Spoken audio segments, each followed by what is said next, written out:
পরদিন আপনার ব্রত ঠিক সেইভাবে পালন করা হবে, তার ব্যতিক্রম হবে না। বিশ্বাস যদি না করেন তাহলে আপনি করে দেখেন। এই জন্য শাস্ত্রের সিদ্ধান্ত নিতে বলেছে পূর্বদিন মনে মনে একটা সংকল্প করুন। ওখানে মন্ত্র বলতে হবে না, আপনার মন থেকে কি কি করবেন।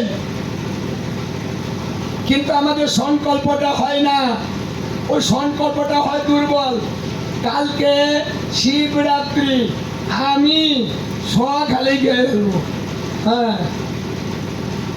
মানে আগের দিন ও কথাই বলি,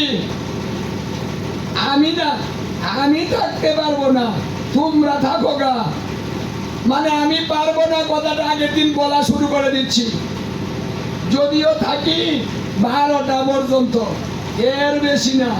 হ্যাঁ, রুটি তো আমি খেয়ে ফেলবো, হ্যাঁ, এটা একাদশী না। মানে আমাদের দুর্বল চিন্তাটা পূর্বদিন হয়, তার জন্য ব্রত পূর্বদিন থেকে নষ্ট হয়, দুর্বল হয়, সঠিক নিয়মে হয় না। এই জন্য ব্রত কিভাবে করবেন, উত্তম, মধ্যম, অধম কোনটা বেছে নিবেন, সেই সিদ্ধান্তটা আগের দিন নিয়ে প্রভুর কাছে বলুন। যার ব্রত করবেন যে হে প্রভু, আমি আগামী করল তোমার ব্রত ধারণ করছি, তুমি আমাকে এই কৃপা করো, আমি যেন সারাদিন জল ব্যতীত তোমার এই ব্রতটা আমি পালন করিতে পারি। তুমি আমাকে কৃপা করে অন্য সমস্ত চিন্তা আমার কাছ থেকে তুমি দূরে সরিয়ে রাখো প্রভু। সমস্ত চিন্তা তুমি নিয়ে নেও, আমি যেন তোমার চিন্তা করিতে পারি, সেই কৃপাটা তুমি আমাকে দিয়ে দাও। মানে এইভাবে আপনি পূর্বদিন মনে মনে ও কথা পরিবারের সবাইকে নিয়ে বসে দরবার করতে হবে না, বলতে হবে না, মনে মনে সিদ্ধান্ত নেন। তারপরে সিদ্ধান্তের কথাটা পরিবারকে জানান, জানিয়ে পরদিন ব্রত শুরু করেন। আপনি পূর্বদিন যে কথাটা বলে ব্রতটা শুরু করলেন, সেই সময়টা আপনি দিয়েছেন, এই সময়টার পূর্বে আপনার শরীর খারাপ হবে না, দেহ দুর্বল হবে না, আহার করতে ইচ্ছে করবে না। কিন্তু যখন সেই সীমাটা আপনার অতিক্রম হয়ে যাবে, তখনই আপনার শরীর দুর্বল হয়ে যাবে। সারাদিন থেকেছি, আর না, আর না, এই যে শুরু হয়ে যাবে, এখন তাড়াতাড়ি দেও, তাড়াতাড়ি দেও। সারাদিন তাড়াতাড়ি লাগেনি, কিন্তু এখন সন্ধ্যার পরে দেখবেন যে আপনার 5টা মিনিট সহ্য হবে না। কারণ এইভাবে প্রভু জীবকে কৃপা করে থাকেন। আমাদের কৃপাটা এইভাবে নিতে হবে, অন্য কোনো ভাবে নয়। তাই এই তত্ত্বটাও মহাদেবের কাছ থেকে আমরা শিখতে পারি। কারণ তিনি যেহেতু বৈষ্ণব চূড়ামণি, এই জন্য এই ব্রত বৈষ্ণবরাও পালন করে। এমন নয় যে যারা শিব উপাসক শুধু তারা পালন করে না। গানপত্যম, শৈব, বৈষ্ণব, মানে প্রত্যেকটা মত পথের ব্যক্তি কিন্তু শিবরাত্রি ব্রত পালন করে থাকে। তাহলে আমরা যদি শিবের পূজা করি, তাহলে শিব কি হয়?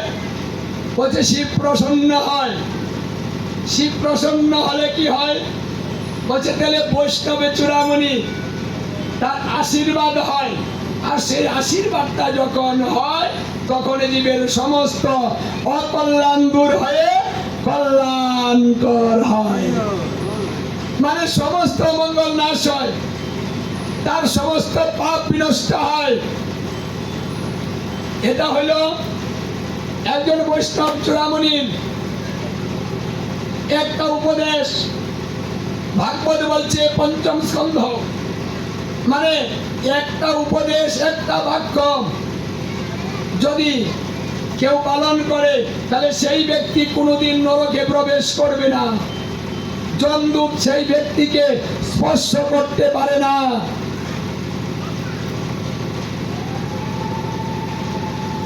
এই জন্য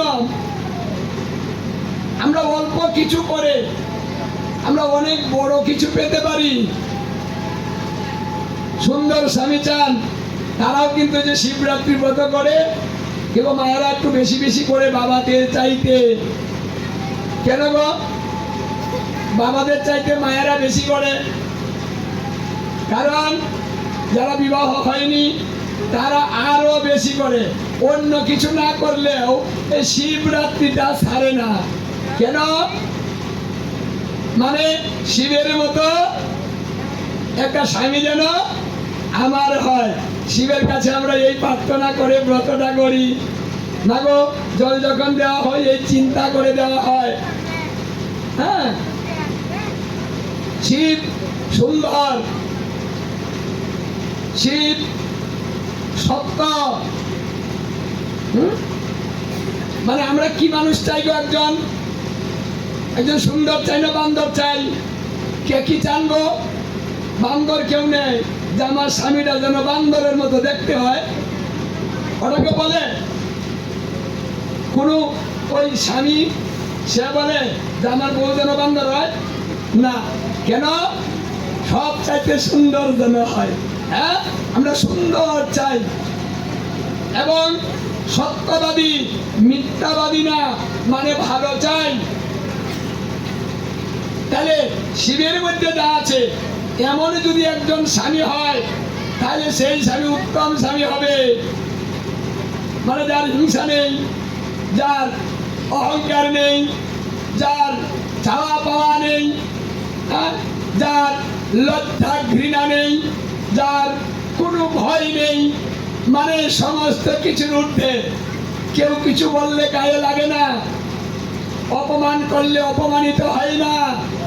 এমন একজন মানুষ জগতে সর্বশ্রেষ্ঠ হয়ে থাকে। কি গো? কিছু কিছু এই যে মায়েরা, কিছু কিছু স্বামী আছে না, যদি স্ত্রী গালাগালিও করে তাও চুপ করে থাকে, কথাই কয় না। কি আছে না? মায়েরা বলেই যাচ্ছে আর বাবা শুনেই যাচ্ছে। কি গো? বলতে বলতে ওই মা নিজে বলা বাদ দেয়, দেখবে হায়া নির্লজ্জ, কথা গায়ে ভুড়ে না, কম কই না, অনেক কই, কথাই কয় না। কি যে কথা বলে না তার সঙ্গে আপনি পারবেন না। আর যদি এমন